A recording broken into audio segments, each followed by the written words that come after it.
대북 확성기 방송을 재개한 지 1년 만에 이를 중지하기로 했습니다. 이재명 대통령이 직접 지시한 거라고 합니다. 관련 내용 들어보시죠.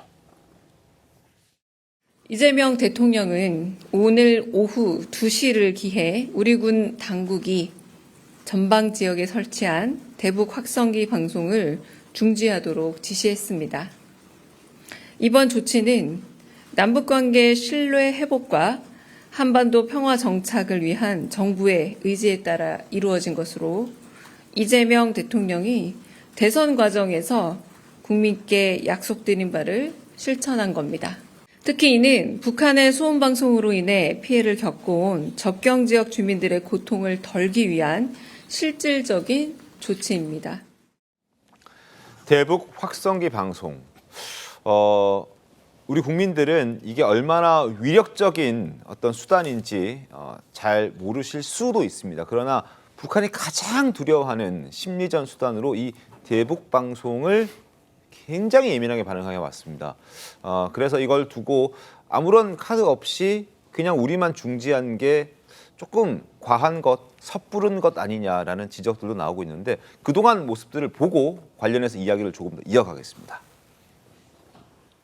남쪽에서 벌어지는 쓰레기들의 준동을 48시간 안으로 재개한 대북 심리전 방송을 중지하고 철거하지 않는다면 다수의 북한 외교관이 북한을 탈출하고 있습니다.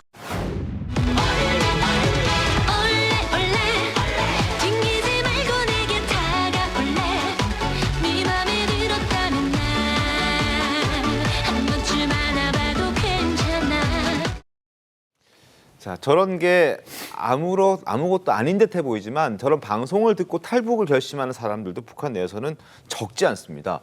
그래서 방송 재개 1년 만에 중지한 걸 두고 야당에서는 이렇게 비판했습니다. 북한 정권은 도발 중단 약속조차 없는데 대북 확성기를 알아서 끈 것은 스스로 안보 손발을 묶는 것이다. 이렇게 국민의힘에서는 비판을 하고 있습니다. 뭔가 중간에 약속한 것도 없는데 알아서 스스로 안보의 손발을 묶는 것은 이게 잘못된 것이다라는 지적입니다. 정환재 대변인님 어떻게 보셨습니까? 일단 그 대북 확성기라는 게 북한과 비교했을 때는 네. 일종의 비대칭 전력입니다. 우리가 활용하고 있는 확성기의 수준이 훨씬 더 높죠. 성능이 더 좋죠. 그리고 네. 출력이 좋기 때문에 훨씬 더 먼 지역까지 방송을 들을 수 있는 거고요. 지금 북한에서 내놓는 방송 접경 지역에 있는 주민들께는 많은 불편을 드리고 있는 것도 사실입니다만, 그래서 이 비대칭 전력에 대해서 북한이 상당한 거부감을 갖고 있거든요. 네. 그렇다면 유효한 대북 압박 카드로 더 잘 활용할 수도 있는 방안이라고 생각하는데 네. 이것을 선제적으로 우리가 한 부분에 대해서는 약간의 이견은 있는 것 같습니다.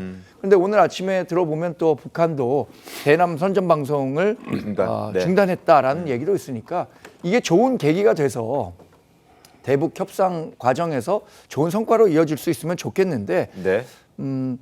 걱정되는 점은 이제 앞으로 이 대북 정책과 관련해서 지나치게 과거 이 진보 정권이 했었던 것처럼 네. 퍼주기식이나 뭐 대화를 위해서 굴종적으로 보이는 모습 이렇게 연결되지는 않기를 기다리고 기대하고 지켜보겠습니다. 네.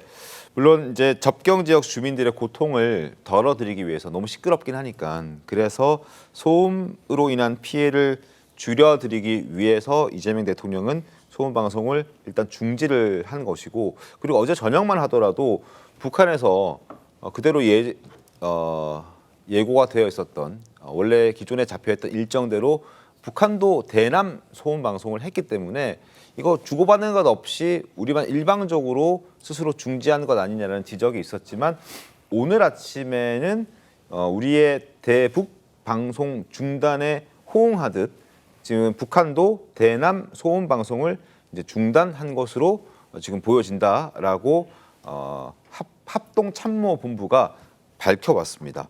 자, 김상희 평론가님, 네. 혹시 뭐 이런 과정들을 보면 좀 협의가 좀 얘기가 됐던 걸까요? 소통이 좀 있었을까요? 뭐 어떻게 좀 보셨습니까? 뭐 아무래도 뭐 이정석 국정원장이 뭐 조언했다는 이야기도 뭐 있잖아요. 네. 뭐 그런 어떤 북한과의 휴먼 네트워크, 뭐 물론 이제 뭐 중국이라든가 등등 뭐 해외 미국이라든가 뭐 EU라든가 이런 데를 통해서도 들어오는 정보 네. 이런 휴먼 네트워크가 있을 것이고요. 그런 걸 통해 가지고 아무래도 북한의 사정이나 앞으로의 전략적 조언이 있었지 않았는가 이런 생각이 드는데요. 네. 기본적으로 우리 안보의 중심은요. 뭐 일도 양단으로 이렇게 나눌 수 있는 개념은 아니지만 네. 공격력이 아니라 억지력입니다. 억지력. 억지력을 중심으로 가지는 거죠. 그러니까 핵 억지력. 그리고 이제 뭐 우리가 그 긴장을 좀 완화시키고 네. 그럼으로써 어떤 위험을 전쟁의 위험을 줄이고 네. 이런 게 중심축에 있어야 된다고 저는 생각을 하고요.